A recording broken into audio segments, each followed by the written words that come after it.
తాకట్లో ఉన్న మీ బంగారాన్ని విడిపించి ఆ రోజు ఆన్లైన్ రేటుకి కొంటాం. Sharma gold company. వాగర్థావివ సంపృక్తౌ వాగర్థ ప్రతిపత్తయే జగతః పితరౌ వందే పార్వతీ పరమేశ్వరౌ. ఆదిత్యాయ చ సోమాయ మంగళాయ బుధాయ చ గురు శుక్ర శనిభ్యశ్చ రాహవే కేతవే నమః.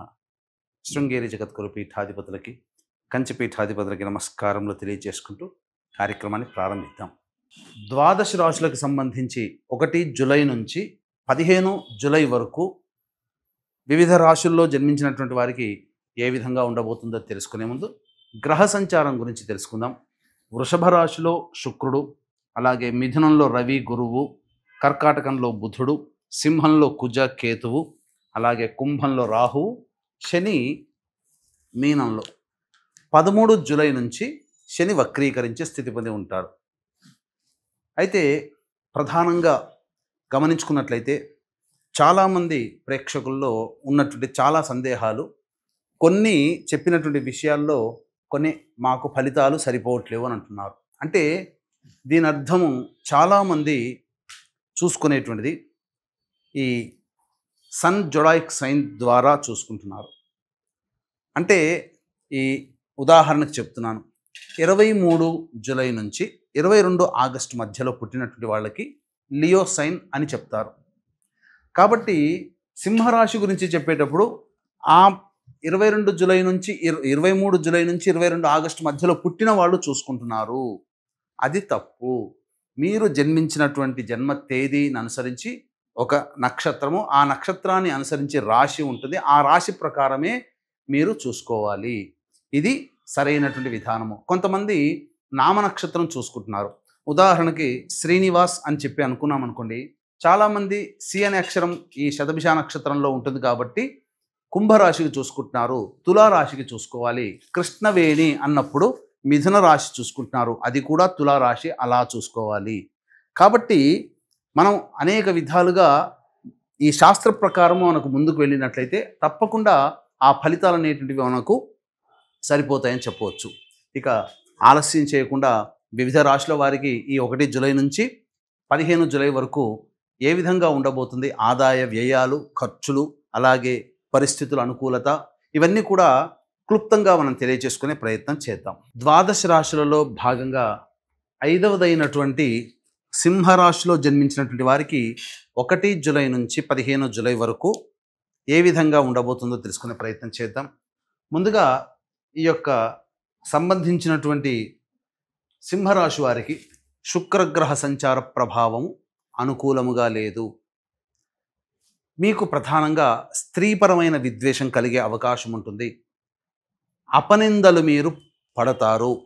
కాబట్టి స్త్రీలతో మాట్లాడేటప్పుడు జాగ్రత్తలు పాటించండి.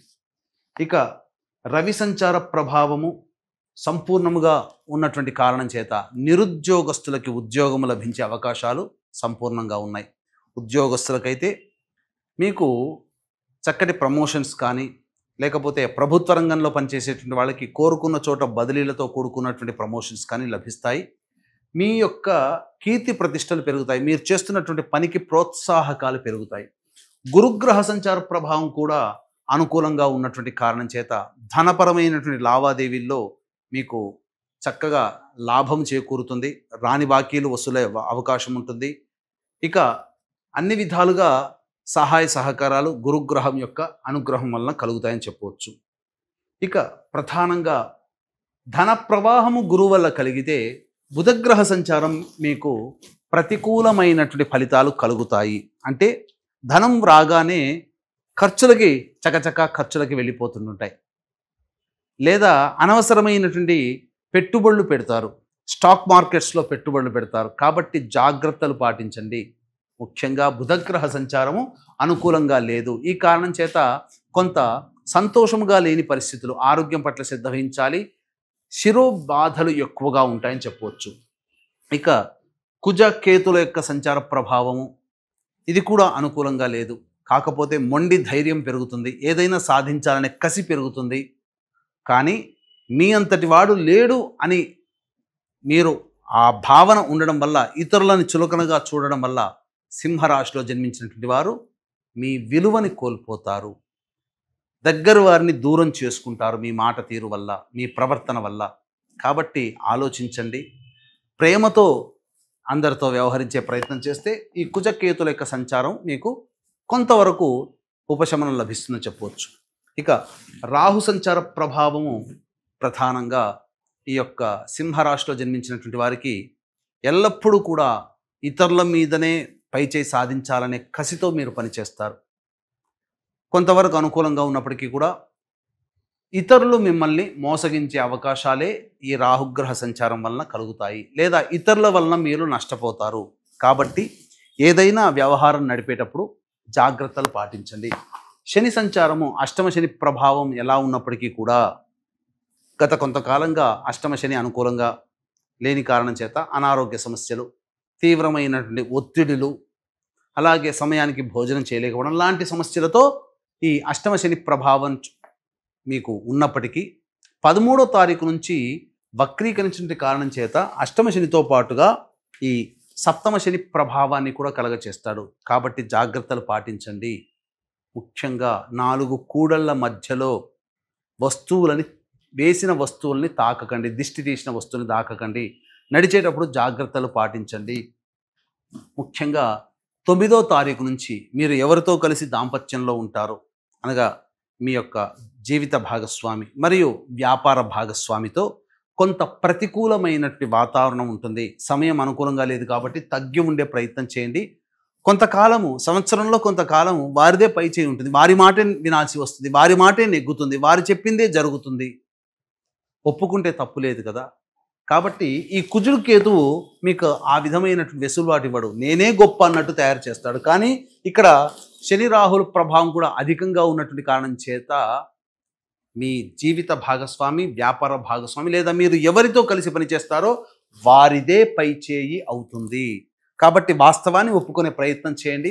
అన్ని విధాలుగా అనుకూలంగా ఉంటుందని చెప్పవచ్చు. ఈ రాశిలో జన్మించినటువంటి స్త్రీలకి ప్రధానంగా కోరుకున్న చోట గౌరవ మర్యాదలు లభించవు, ఇతరులతో మాటలు పడాల్సినటువంటి పరిస్థితి వస్తుంది, విలువైన ఆభరణాలని కోల్పోయవలసినటువంటి పరిస్థితి వస్తుంది. కాబట్టి జాగ్రత్తలు పాటించండి.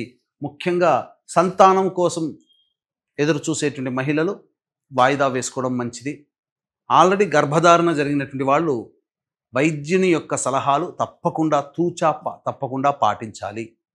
దైవానుగ్రహాన్ని పొందే ప్రయత్నం చేయాలి. వివాహం కాని అమ్మాయిలకి వివాహ సంబంధాలు కుదిరే అవకాశము గోచరమవుతుంది. 9వ తారీఖు తర్వాత మంచి ఫలితాలు లభిస్తాయని చెప్పొచ్చు. తర్వాత చెప్పొచ్చేది ఏమిటంటే, ప్రధానంగా ఈ యొక్క రాశిలో జన్మించినటువంటి వారికి సాధారణమైనటువంటి ఫలితాలు కలుగుతాయి. ఒక రవి గురువు సంపూర్ణంగా అనుకూలంగా ఉన్నాడు. మిగతా గ్రహాలు ఏవి కూడా అనుకూలంగా లేని కారణం చేత చేస్తున్నటువంటి వృత్తి, ఉద్యోగ, వ్యాపారాల్లో భయముతో కూడుకున్నటువంటి జీవన విధానము ఇంట బయట ఉంటుంది.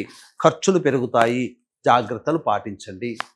ఇక ఈ యొక్క సంబంధించినటువంటి సమస్యలు అధికంగా ఉన్నటువంటి కారణం చేత దైవానుగ్రహం ఖచ్చితంగా ఉండాలని ఈ సింహరాశి వారికి తెలియజేస్తున్నటువంటి గ్రహ సంచారం ఈ కారణం చేత జూలై 5వ తారీఖు రోజున మీ జాతకరీత్యా విద్య, వివాహ, ఉద్యోగ, దాంపత్య, అనారోగ్య సమస్యలు, శత్రు సమస్యలు, కోర్టు సమస్యలు, ముఖ్యంగా గృహ సమస్యల నివారణ కోసం వారాహి నవరాత్రుల సందర్భంగా 9 రోజుల పాటు 9 నవరాత్రులు అనగా 9 వారాహి దేవతల యొక్క హోమాలు మరియు మేష, మిథున, కర్కాటక, సింహ, కన్య, వృశ్చిక, ధనుస్సు, కుంభమీన రాశుల్లో జన్మించినటువంటి వారికి శనిదోష పరిహారార్థమై శనిదోష నివారణ పూజలు, హోమాలు అనేటివి జూలై 5వ తారీఖు రోజున స్వాతి నక్షత్రం దశమి తిథి కలిసినటువంటి అద్భుతమైనటువంటి యోగం కలిగినటువంటి రోజున సాయంత్రం 7 గంటలకి కార్యక్రమం ప్రారంభమవుతుంది. ఈ 5వ తారీఖు సాయంత్రం 5 గంటల లోపల మీ గోత్రనామాలు నమోదు చేసుకునే ప్రయత్నం చేయండి. ఈ కార్యక్రమంలో నమోదు చేసుకున్నటువంటి వారికి శక్తిపాతము చేయబడినటువంటి శంకరుంగలి మాలని ఇవ్వడం జరుగుతుంది. ఇక జూలై 1వ తారీఖు నుంచి 15వ తారీఖు వరకు ఆదాయము, వ్యయము మరియు మానసికమైన పరిస్థితి ఏ విధంగా ఉండబోతుందో తెలుసుకునే ప్రయత్నం చేద్దాం. 1వ తారీఖు రోజున పెండింగ్లో ఉన్నటువంటి పనులన్నీ పూర్తి చేసుకుంటారు. అన్ని విధాలుగా అనుకూలంగా ఉండేటువంటి పరిస్థితి, ధనపరమైనటువంటి సమస్యల్ని పూర్తి చేసుకుంటారని చెప్పవచ్చు. కాకపోతే అత్యుత్సాహము పనికిరాదు. 2, 3 తారీఖుల్లో కుటుంబ సభ్యులతో వాగ్వివాదాలు పెరుగుతాయి. సంతానము మూలకంగా ఖర్చులు కూడా ఉంటాయి. జాగ్రత్తలు పాటించండి. అనవసరమైన ఖర్చులు పెడతారు, మనస్సు ప్రశాంతంగా ఉండదు, ఇంట్లో కంటే ఎక్కువగా బయట గడిపే అవకాశం ఉంటుంది. 4, 5, 6 తేదీల్లో నూతన వ్యక్తులు పరిచయం అవుతారు. సోదర సోదరిమణులు తెలిసిన వారి యొక్క సహాయ సహకారాలతో మీ పనులని పూర్తి చేసుకుంటారు. ధనపరమైన సమస్యలు తీరుతాయి. ఖర్చుకు మించిన ఆదాయం కూడా లభిస్తుంది. అన్ని విధాలుగా విందులు వినోదాల్లో ఆనందంగా పాల్గొంటారు. 7, 8 తేదీల్లో కనుక చూసుకున్నట్లయితే మీకు ప్రధానంగా వాహనాన్ని నడిపేటప్పుడు జాగ్రత్తలు పాటించాలి. తల్లిగారి ఆరోగ్యం పట్ల శ్రద్ధ వహించాలి. ఏ పని చేసినా ప్రశాంతత లేని జీవితాన్ని పొందుతారు. 9, 10, 11 తేదీల్లో మీ ఆరోగ్యం పట్ల శ్రద్ధ వహించాల్సినటువంటి పరిస్థితి. జ్వర సంబంధమైనటువంటి పీడనలు ఉండే అవకాశం ఉంటుంది. అలాగే వృధా కాలయాపన చేస్తారు, తద్వారా ఏ పని ముందుకు సాగదు, ఖర్చులు కూడా పెరుగుతాయని చెప్పవచ్చు. 12, 13, 14, 15 తేదీల్లో రాబడి అధికంగా ఉంటుంది. ఖర్చుకు మించిన ఆదాయం లభించడం, తద్వారా మీకున్నటువంటి సమస్యలని పూర్తి చేసుకుంటారు. సంతోషముగా కుటుంబ సభ్యులతో గడుపుతారు. పార్టీలకు వెళ్ళే అవకాశం ఉంటుంది. అన్ని విధాలుగా ఆనందదాయకంగా ఈ 12, 13, 14, 15 తేదీల్లో మీరు ఉంటారని చెప్పవచ్చు. ఏ తర్వాత చెప్పొచ్చేది ఏమిటంటే 2, 3, 7, 8 ఈ తేదీలలో ఖర్చుల విషయంలో జాగ్రత్తలు పాటించాలి. ఇక రవి గురు యొక్క సంచారం అనుకూలంగా ఉన్నటువంటి కారణం, మిగతా గ్రహాలు అనుకూలంగా లేని కారణం చేత ప్రధానంగా ఈ యొక్క సింహరాశిలో జన్మించినటువంటి వారు ప్రతిరోజు కూడా దత్తాష్టకము, కాలభైరవాష్టక పారాయణం రోజుకి 3 సార్లు పఠించండి. ఇప్పుడు చెప్పినటువంటి సమస్యల కంటే ఇంకా ఎక్కువగా సమస్యలు మీరు ఎదుర్కొంటున్నట్లయితే దగ్గరలోని మంచి ఉపాసనాపరులైనటువంటి జ్యోతిష్యులను సంప్రదించి వారి సలహాలు సూచనలు కనుక పాటించినట్లయితే మరింత మెరుగైన జీవితాన్ని పొందుతారని తెలియజేస్తూ సర్వం శ్రీ ఉమామహేశ్వర పరబ్రహ్మార్పణమస్తు.